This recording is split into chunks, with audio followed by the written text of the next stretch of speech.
Salut mes petites étoiles. Aujourd'hui, c'est une vidéo que je posterai en avance pour vous permettre de participer au concours jusqu'à dimanche, tirage au sort. Dans cette vidéo, j'ai envie de vous parler de quelques réflexions que je trouve intéressantes pour s'engager dans une démarche de meilleure santé et de meilleure alimentation et qui du coup est en lien direct avec le concours. Concours dont je vous expliquerai toutes les modalités juste après ces petites réflexions. J'ai envie de répondre à cette question très basique. Pourquoi tout le monde sait ce qu'il faut faire pour sa santé, pour bien manger, et que ce n'est pas toujours appliqué? Alors déjà, le manque de temps. Il est clair que dans une journée, 24 heures, ça passe très vite et qu'on va clairement, si on a des enfants, et puis même quand on a un métier, des projets, une gestion de maison, de la famille, des proches à s'occuper, dans l'organisation des priorités, on va commencer par ce qui nous semble le plus important à faire, et c'est pas spécialement l'organisation des repas. On est très nombreux le midi ou le soir à se retrouver et à se demander chérie, qu'est-ce qu'on va faire à manger? Qu'est-ce qu'il y a dans les placards, dans le frigo? Il faut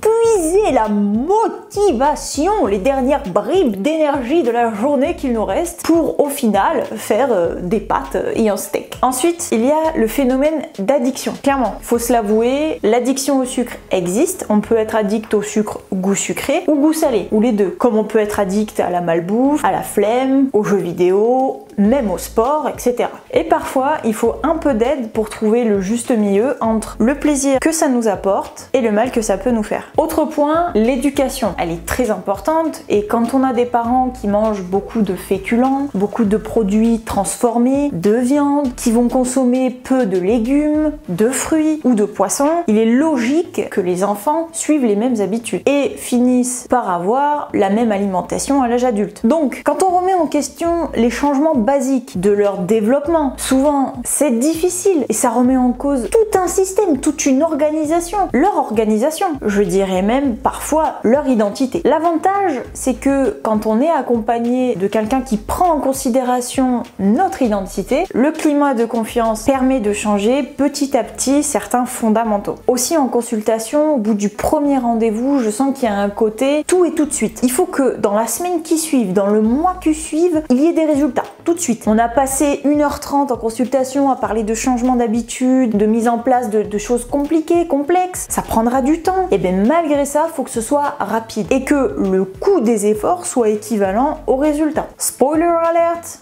C'est pas si simple. Souvent, les résultats rapides, immédiats, ne sont pas définitifs. Et quand ce sont des changements progressifs et pas un régime hypocalorique, drastique, où on enlève tout et n'importe quoi, les changements physiques, les transformations sont plus lentes à arriver. Mais elles sont insérées au quotidien de façon plus définitive. Et pour ça, ça prend du temps. Il faut de la patience pour modifier quelques vieilles habitudes. Tout est lié. Je vais également parler du manque d'estime de soi. Parfois, se regarder dans le miroir, ne plus accepter l'image que l'on renvoie, l'image que les autres nous renvoient, que la société nous renvoie de nous-mêmes, ça nous fait perdre confiance en soi. Et ça va être compliqué de prendre soin de soi. Ça passe par une alimentation saine, le plus souvent possible, par s'habiller, par se maquiller pour ceux qui aiment ça, par beaucoup de choses, mais par soi principalement. Reprendre confiance en soi, c'est accepter ce qu'on est, son physique, son caractère. Et je vais vous dire d'expérience que peu importe le physique de la personne, tout le monde peut manquer de confiance en soi. Et même si, malgré votre regard à vous, vous vous dites « Ah bah tiens, celle-là ou celui-là, il n'y a pas de quoi manquer de confiance en soi », ça veut absolument rien dire. J'ai envie de citer RuPaul.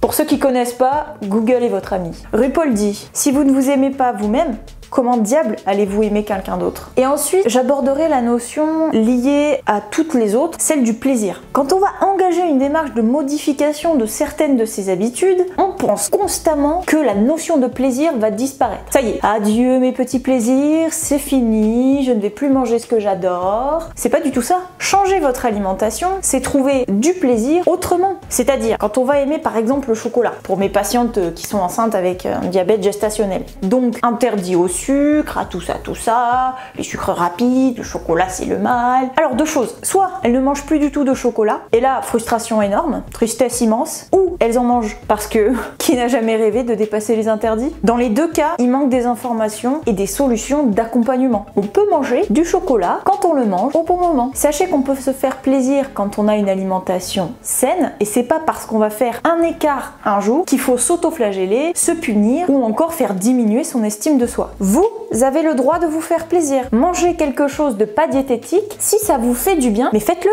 en adaptant au maximum la fréquence et la composition des repas autour du plaisir. Bref, des petites paroles comme ça pour faire peut-être cheminer en vous des réflexions. Et puis pour faire une transition pour le concours que j'organise. Attention, c'est parti!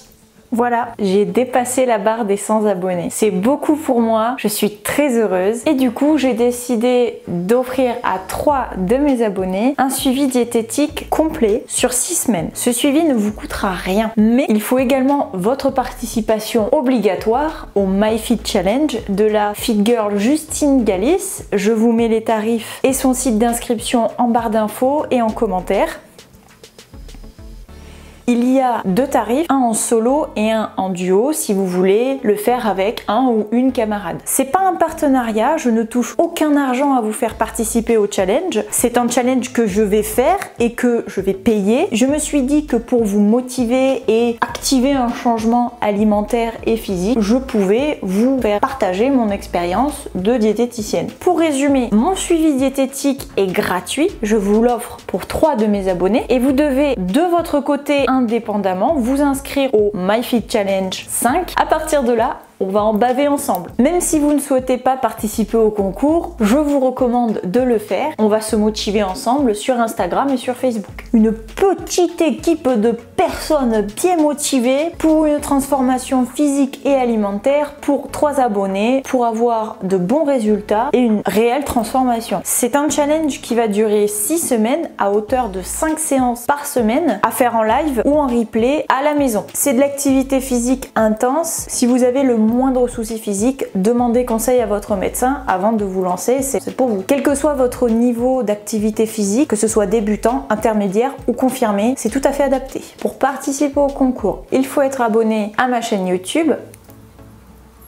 avec un commentaire sous cette vidéo pour avoir un moyen de vous joindre, votre compte Facebook, votre compte Insta, une adresse mail et pourquoi pas votre point de vue sur les réflexions que j'ai faites en début de vidéo, de partager la vidéo à un ou une des amis qui seraient intéressés et surtout très motivés par ce type de programme, de vous abonner à mon compte Instagram Estelle la Diète et sur la photo du concours de taguer au moins 2 amis.